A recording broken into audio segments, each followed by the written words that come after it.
All right, gentlemen, as always, we begin with a quick fire round, 30 seconds each to lay out your initial stance on the matter, and we'll pick up the conversation from there. Simply put, can the UN be reformed? Ambassador Fitton-Brown, please take the lead. Your 30 seconds are on. Absolutely. It's great to be here. I would say the UN has to be reformed. I don't think there's an option for either the United States withdrawing from it or for abolishing it. And I don't think it would be possible in the present polarized world we live in to recreate something like the United Nations. So for all of its imperfections, I think we have no choice but to embark on a determined course of action to reform it. All right, Dr. Mandel, your take. Thank you for having me, Ellie. Yes, if it is repurposed with lowered expectations, the question is, can the UN overcome its perception of illegitimacy and whether abandoning institutional bodies makes the world safer or more chaotic? If the Americans withdraw, it increases the influence of our adversaries, the Chinese and Russians. But unless there's reform, ending the politicized committees that like target Israel, the Human Rights Committee, or reforming UNESCO, which delegitimizes the Jewish connection to Israel, it's going to remain a joke. All right, last but not least, Mr. Curzon, your take. Thank you. I think it's already been sort of alluded to, but it's not mutually exclusive that we see an end to the international order as it is, and the UN somehow has to go with it. You can have both together occurring. And the UN there is nothing else that could do what the UN does in Afghanistan. Who was left to engage the Taliban when everyone withdrew? Who would oversee such things as the law of the sea? And sure, you can leave it, but that doesn't mean it's not going to still exist with the Chinese and Indians, most of all, influencing it. All right, gentlemen, let's please feel free to engage in the conversation from this point onwards. So we keep on trash talking the UN quite often. Very easy target, if I may. But maybe it's not necessarily the institution that lost its moral ground, but reality that outgrew it to an extent, Dr. Mandel. Well, it's a little bit of an anachronism because it, occurred in a time when it was created after World War II by the majority of the nations being democracies. Today, you see 190 plus nations, the vast majority authoritarian, anti-Western, anti-American. Having said that, it does have functioning bodies that are very important of the international institutions. The World Bank is very important, the International Monetary Fund, helping with human disasters. And even when the General Assembly occurs in New York City, besides the traffic that it creates, it gives the chance for leaders to show up and talk behind the scenes with one another where they wouldn't have that opportunity. And look, it just passed the Trump peace plan, so things do get accomplished. But it is a disaster for things like UNIFIL, didn't stop the chemical weapons in Syria, and it ignores most human rights abuses throughout the world in China, Russia, Iran, North Korea, and disproportionately focuses on Israel. But Ambassador Fitton-Brown, is it even possible to begin and reform such a big, complicated body at this point in time? It's really difficult. And of course, I very much agree with what was just said. I thought that was an excellent exposition. We should mention the Secretary General. He's been a particularly bad and ineffective Secretary General. We're about to have a change of Secretary General, and unfortunately, the signs are that the candidates to replace him may not be very much better, although I think they genuinely could not be worse than. In terms of reform, I think that the way that we have to go at this is going to be led by the United States in a budgetary context. It's going to be about freezing money until the UN does what it has started to do, which is to make some quite serious cuts. Now, that's not a great way of designing a body, but it should lead to the lopping off of some particularly unwelcome limbs.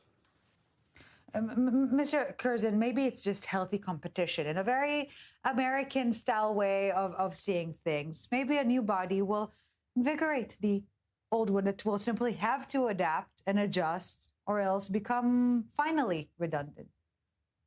The same amount of competition that BRICS is offering it, does it?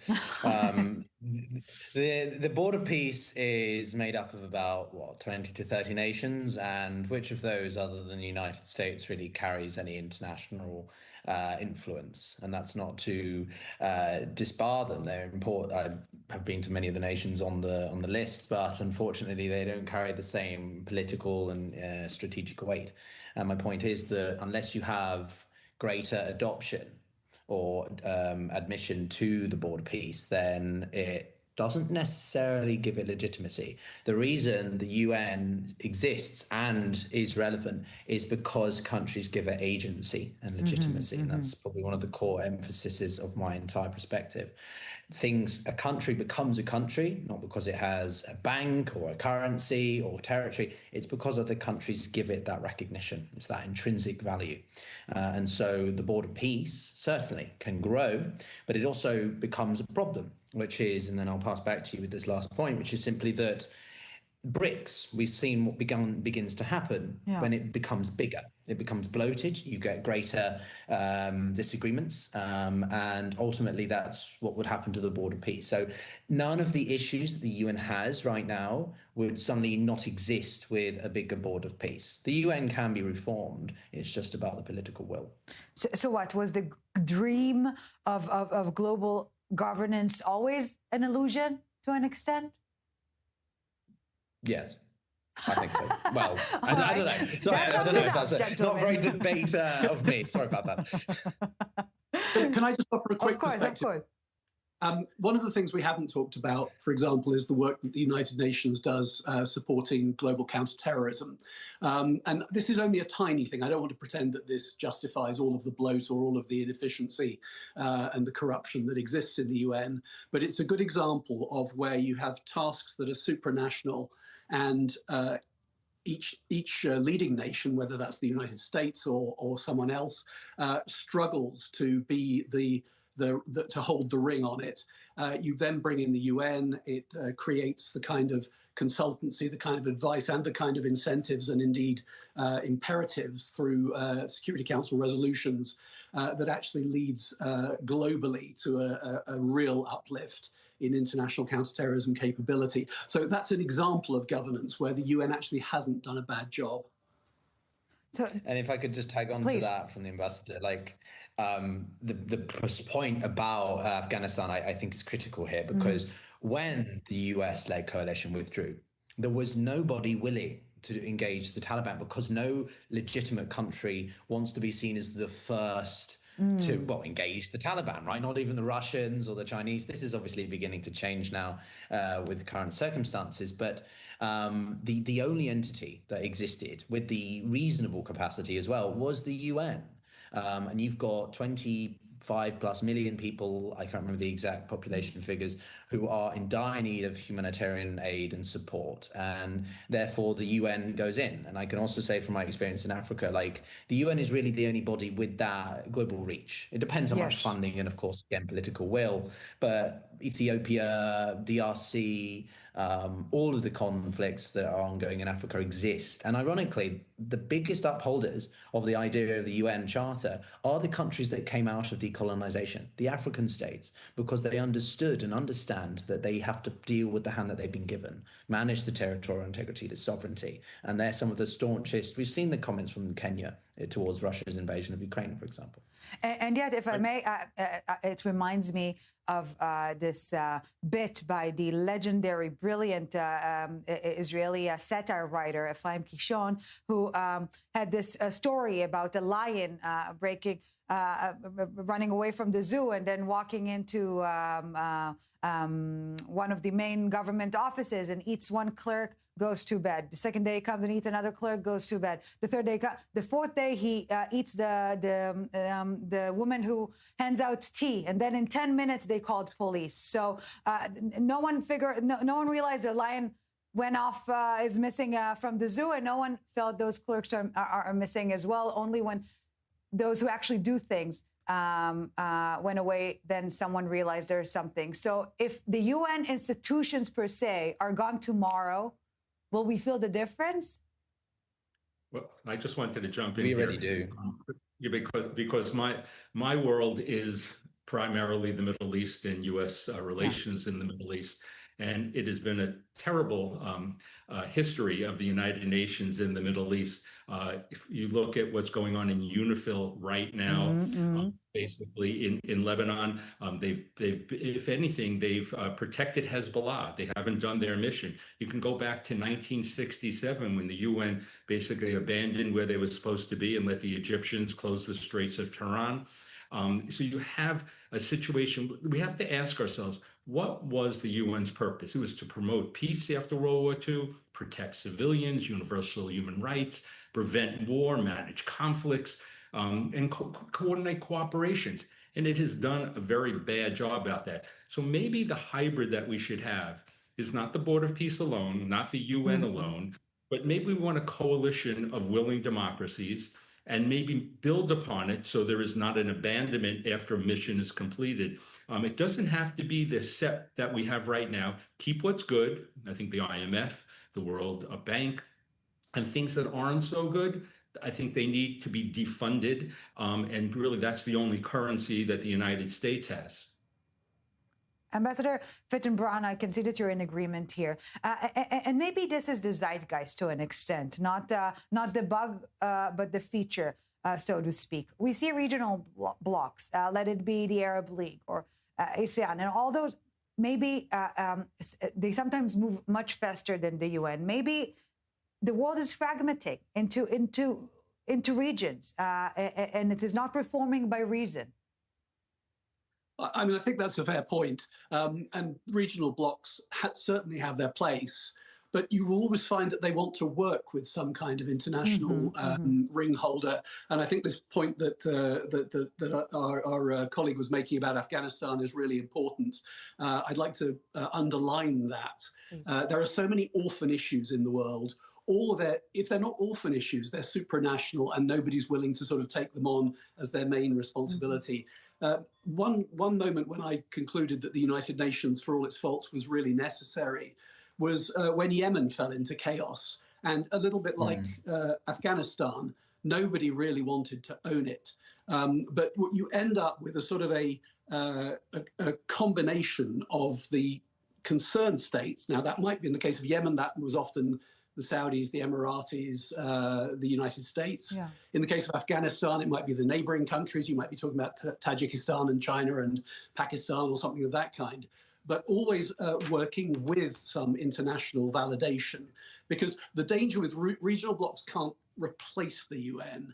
If you were to replace the UN, you'd have to design something like it. And as I said earlier, in the present polarized world that we have, you could not reach agreement on what that should look like. And the Board of Peace, I think, is not going to succeed in that area. We can already say, of course, that the Security Council played ball with the Board of Peace. It passed the resolution to support the role of the Board of Peace. But the Board of Peace has already moved on to a very different model from what was envisaged at that time, and which, of course, is far beyond what was approved by the Security Council.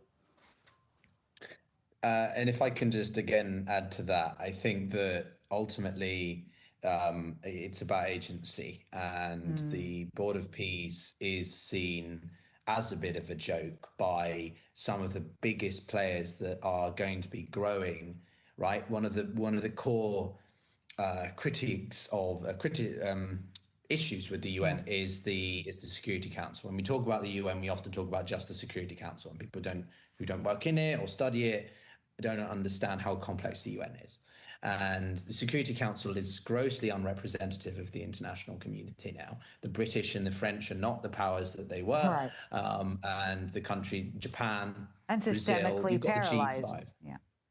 Yes, it is paralyzed, and there's nothing you can do to change it, because for you to change the Security Council requires the Security Council.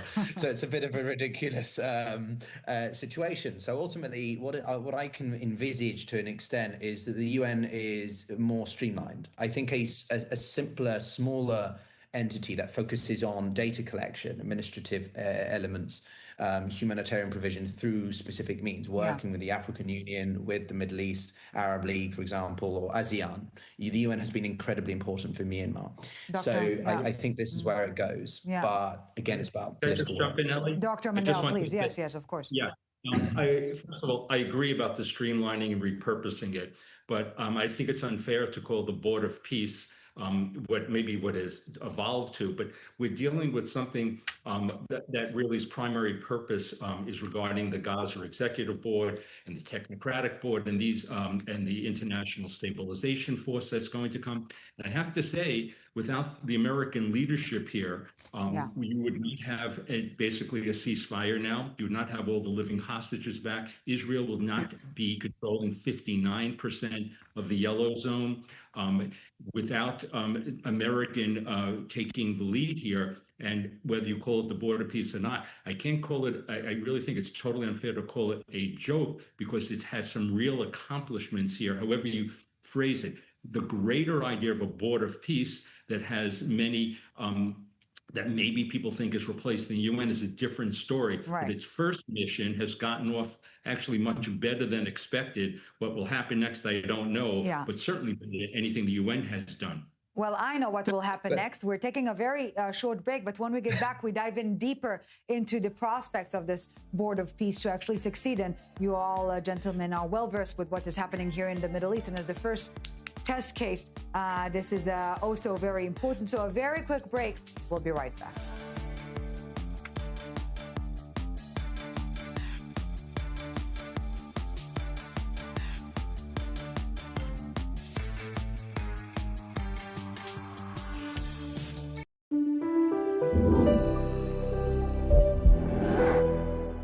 This right here is confidence in a bottle. It makes me feel so much more confident than I've ever felt. They are some of the hottest videos on social media. Those videos claiming to instantly get rid of bags under your eyes. Annette Figueroa is here to tell us why she says this one is for real. This one is for real, and I'm so excited. We even have a video, and all he uses is a small amount on a clean, dry face. And what it does is it tightens and lifts the appearance of bags underneath your eyes. And I did this to my father. We were at home, so we applied it to his under eye bags, and let me tell you, we were so excited. In under 10 minutes, they visibly disappeared from view, and now it is literally part of both of our daily routines. And not only does it work on the bags, it works on the appearance of crow's feet, fine lines, and wrinkles. At our $14.95 price, it's the best way to try Plexiderm and see it work after your first application. Call the number on your screen. Call 800-598-5843. Poverty is unimaginable. There are people who are struggling. This is where she washes the dishes. If you're ever going to allow your Christian faith to rise and to do something for God's chosen people, now is the time. This is the home of Galina. She's 96 years old. This is what she had to eat for today. She has one pot with water and wheat. My father was killed by the Nazis, and I was an orphan. I didn't know about God.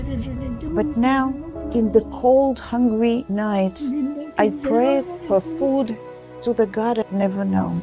There are good people that love you. You see the tears.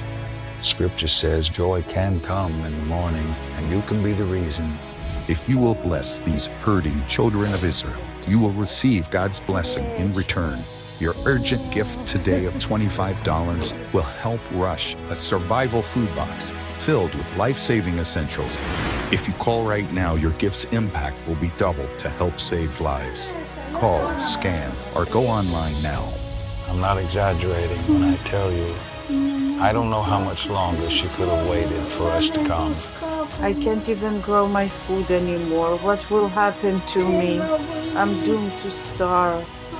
Tens of thousands of elderly Holocaust survivors in the former Soviet Union are living in extreme poverty, hungry, and forgotten.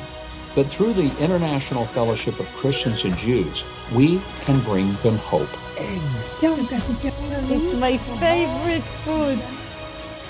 May you be blessed. You say to them, we see you and we're here to help. If you call right now, your gift's impact will be doubled to help save lives.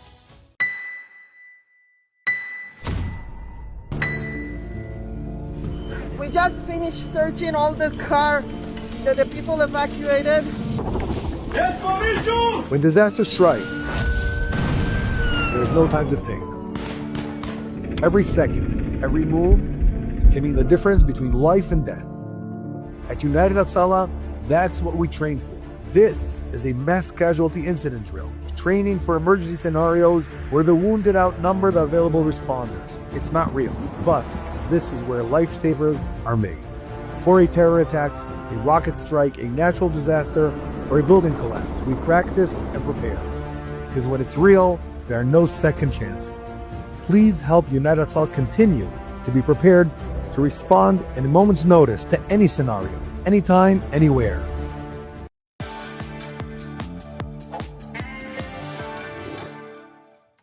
Welcome back. Thanks for staying with us. Also still with us, Ambassador Edmund Fitton-Brown, Dr. Eric Mandel, and Mr. Peter Curzon. Thank you, gentlemen, very much for staying with us. So Trump's Board of Peace is selling seats at $1 billion a pop and skipping international law and rewriting it instead. The UN wants the referee is now watching from the stand. So the question isn't really who runs peace now, rather, can peace be run at all? Let's take a listen. I've always said the United Nations has got tremendous potential, has not used it, but there's tremendous potential in the United Nations. And you have some great people at the United Nations, but so far it hasn't. You know, on the 8 wars that I ended, I never spoke to the United Nations about any of them. And you would think that I should have. You would think they could have done those 8 wars, but they couldn't have, and they tried, I guess, in some of them, but they didn't try hard enough. But there's tremendous potential with the United Nations, and I think the combination of the Board of Peace with the kind of people we have here, coupled with the United Nations, can be, you know, something very, very unique for the world. All right, gentlemen, we've alluded to that in the previous part, but for the sake of the game, simply put, can the board make peace in the Middle East? Dr. Eric Mandel, a quick fire round, 30 seconds each. Take the lead, please. I don't know if anybody can make peace in the Middle East because I don't think people want to see what the reality is. Here in the States, people don't realize the threat of jihadism, whether it's the Muslim Brotherhood here. And I don't think people see America's adversaries with open eyes, especially Qatar and some frenemies like Turkey. But I will give the Board of Peace some credit. They did bring on a UN official who's very good. I've met a Bulgarian diplomat, Nikolai Maledev, who is going to head the International Oversight Committee. So what I think basically is, can anybody make peace there? It's lowering the flames. Peace is the wrong word. All right. Mr. Peter Curzon, your take. Sure, I think that my fellow colleague has it right, that it's going to be incredibly difficult to see permanent peace in the Middle East, partially because of the arbitrary lines by which the British, French, Russians and others just carved it up. So certainly that's part of the problem. But again, it goes back to what I said before, which is Trump is wrong to say that the UN didn't do anything. The UN can't do anything because it's the nation states that prevent it from doing so. The UN Security Council would love to do things, but the council members prevent it from doing so, and that includes in the Middle East. And I think the Board of Peace is going to be more, we better to focus on one issue than try to become the UN as well, because they're just going to dilute each other and undermine each other's missions. Ambassador Edmund Fitton-Brown, wrap it up for us, the quick fire round, of course. Yeah, I mean, I think we're all in pretty much agreement about this, that some good work is being done in relation to Gaza. It's good that we have a ceasefire. And it's a reminder that the United States remains the single most important country in terms of leading the sort of international direction. That's not to say the US is always right, but the US has, I think, also used its position on the Security Council very wisely and has often prevented decisions being taken by the Security Council that would have been taken in the or by the General Assembly. Yeah, so gentlemen, and again, please feel free to engage in the conversation from this point onwards. We tend to illustrate the situation as if France and the UK and Germany refused to join, but the UAE and Pakistan and then Hungary signed in as a quote unquote a bad indication. But without them, does the board lose legitimacy or maybe gain freedom from Western meddling that we know is somewhat limiting? Dr. Mandel. I think the board is about President Trump and his envoys, Witkoff, Kushner, and and Marco Rubio, who I worked with some people in his office, who I have great respect for. So it almost doesn't matter what the other countries do. It could give some superficial cover, but I think it is all about what President Trump wants to do. And right now, if we're talking about the Middle East, what is he going to do in Iran? All eyes are on there. So what is it a Mar-a-Lago with a UN logo? Yes. If I can be honest, we've been very cordial up until this point, but now we're going to get slightly different. I think I have very strong criticisms of Donald Trump. I don't want the UN, and I don't think that the border peace should be just led by the US, especially under this administration. He's destroying so many things that have enabled the United States to be the hyperpower that it is, including his own alliance network. I think, again, it goes back to what I said earlier, which is I think the border peace would be better at focusing on one issue, which is what it was first created to be about, Gaza and Middle East. Bringing it into everything is a problem, and I think it only undermines its own cause. And to be blunt to you earlier in your sort of partial question about the Western powers being not joining, does that affect its legitimacy? Yes, it does. Not because I think that the border peace doesn't have any application potential. Don't get me wrong. I like that Trump is trying to do things. I think that is refreshing. I just don't necessarily think it's the best way, the way he goes about them, and alienating other countries or insulting the British by saying that we did nothing in NATO in Afghanistan is not a way to go about it. No. Ambassador Fitton-Brown, are we seeing the first, maybe not first, but advanced steps in the attempt to privatize peace? Do big donors make diplomacy faster, easier, or just dirtier? It's a really interesting question. I mean, and of course, we can't ignore the fact that the private sector and billionaires do increasingly play a role in foreign policy. But I'd like to come back to Gaza again, because I think that last point was really important, and say, I don't think the Board of Peace is fit for purpose beyond Gaza, but it does have an important role to play in Gaza. And I think where we need to look for the health of the Trump peace plan, and I think the Trump peace plan is really important, it's in the formation of the International Stabilization Force. Right. And that is proving very, very difficult. Yeah, and no one wants in, simply put. And in this respect, it is important to know that the Board of Peace, it's like the top tier of this franchise, but the two lower tiers are the ones to actually address more directly the situation in Gaza. Dr. Mandel, so what would be the first test, so to speak?